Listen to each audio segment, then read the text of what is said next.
2022년 폭락장에서 딱 6개월 동안 적립을 멈춘 사람이 있습니다.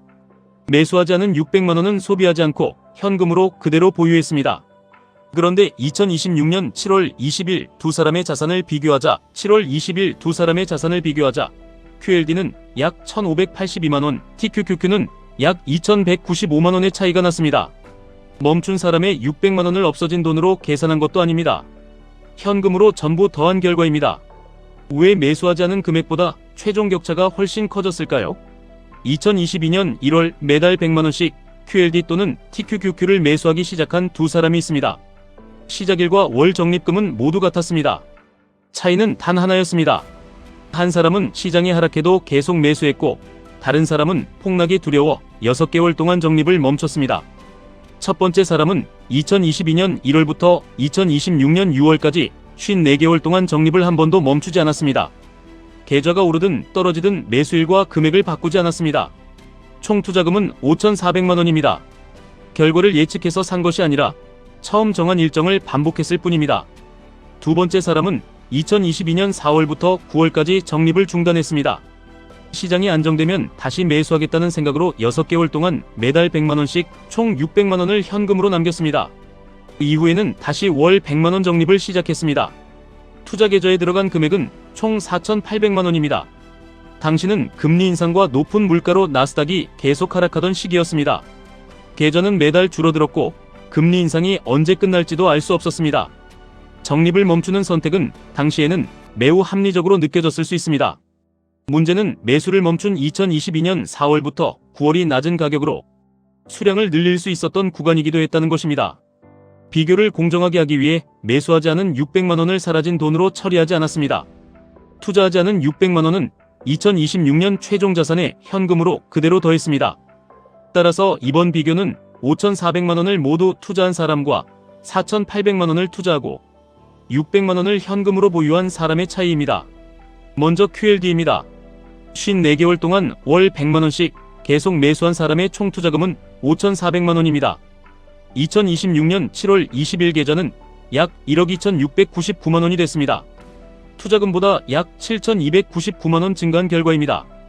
QLD 적립을 6개월 동안 쉰 사람은 총 4,800만 원을 투자했습니다. 2026년 7월 20일 투자 계좌는 약 1억 517만 원입니다.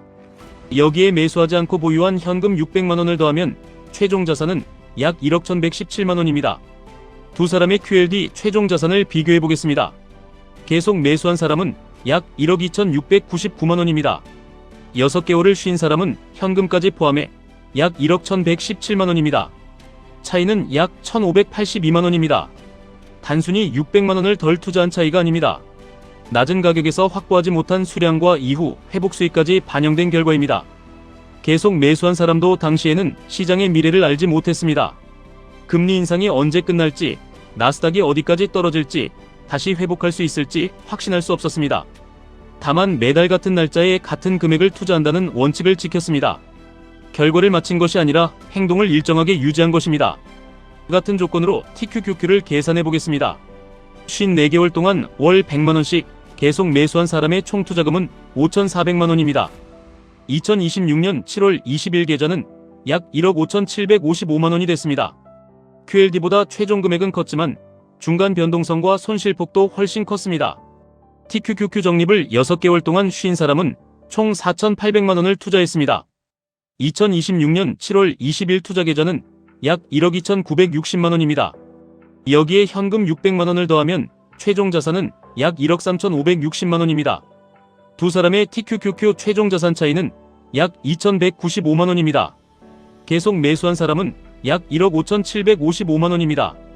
6개월을 쉰 사람은 현금까지 포함해 약 1억 3,560만 원입니다. TQQQ의 하락폭이 컸던 만큼 낮은 NAV에서 매수하지 못한 영향도 QLD보다 크게 나타났습니다. 적립을 중단했던 2022년 4월부터 9월은 계좌가 계속 하락하던 구간입니다. 투자자는 계좌 손실이 커질수록 매수를 멈추고 싶어집니다. 하지만 가격이 낮아질수록 같은 100만 원으로 살 수 있는 수량은 늘어납니다. 심리적으로 가장 사기 싫은 시기가 수량을 가장 많이 확보할 수 있는 시기가 될 수 있습니다. 많은 투자자는 시장이 안정됐다는 확신이 생기면 다시 매수하겠다고 생각합니다. 하지만 불확실성이 줄어든 뒤에는 가격이 이미 상당 부분 회복돼 있을 수 있습니다. 위험을 피했다고 생각했지만 결과적으로 낮은 가격을 피한 선택이 될 수도 있습니다. 그래서 적립식 투자는 시장의 방향을 정확히 예측하는 능력보다 지속할 수 있는 금액을 정하는 일이 더 중요합니다. 적립 중인 투자자는 하락장에서 계좌 평가 금액만 확인하기 쉽습니다. 평가 금액이 줄어들면 적립이 실패하고 있다고 느낄 수 있습니다. 하지만 아직 매도할 시점이 멀다면 계좌 금액과 함께 보유 수량도 확인해야 합니다. 하락장에서 평가 금액은 줄어들 수 있지만 매달 확보하는 수량은 오히려 늘어날 수 있습니다. 이번 계산에서 TQQQ의 최종 차이가 더 컸다고 해서 TQQQ 비중을 무조건 늘려야 한다는 뜻은 아닙니다.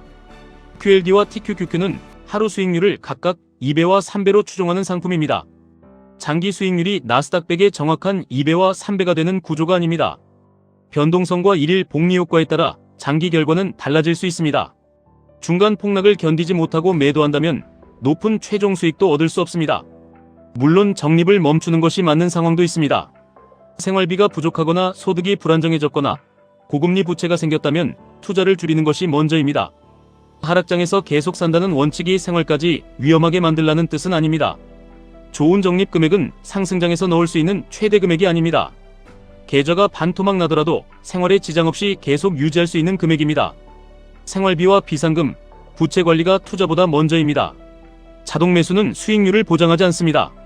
다만 시장이 무서울 때마다 매수 여부를 다시 결정하지 않도록 감정과 일정을 분리해줍니다. 이번 계산은 2022년 1월부터 2026년 6월까지 매월 첫 거래일에 매수한 것으로 가정하고 PROSHARES의 공식 NAV를 사용했습니다. 환율 변화와 세금, 거래 수수료는 제외했습니다. 실제 결과는 환전 시점과 매수일, 체결 가격에 따라 달라질 수 있습니다. 이번 계산을 정리하겠습니다. 2022년 1월부터 2026년 6월까지 매달 100만원씩 투자했습니다.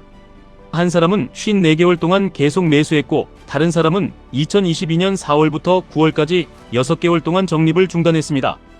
중단한 사람이 투자하지 않은 600만원도 현금으로 최종 자산에 포함했습니다. 그 결과 QLD는 약 1,582만원, TQQQ는 약 2,195만원의 차이가 났습니다. 이번 결과의 핵심은 하락장에서 무조건 더 많은 돈을 투자하라는 것이 아닙니다. 비상금을 먼저 확보하고 어떤 시장에서도 지속할 수 있는 금액을 정해야 한다는 것입니다. 시장을 정확하게 예측하는 것보다 지킬 수 있는 원칙을 만드는 일이 먼저입니다. 1분 투자 하이젠버그였습니다.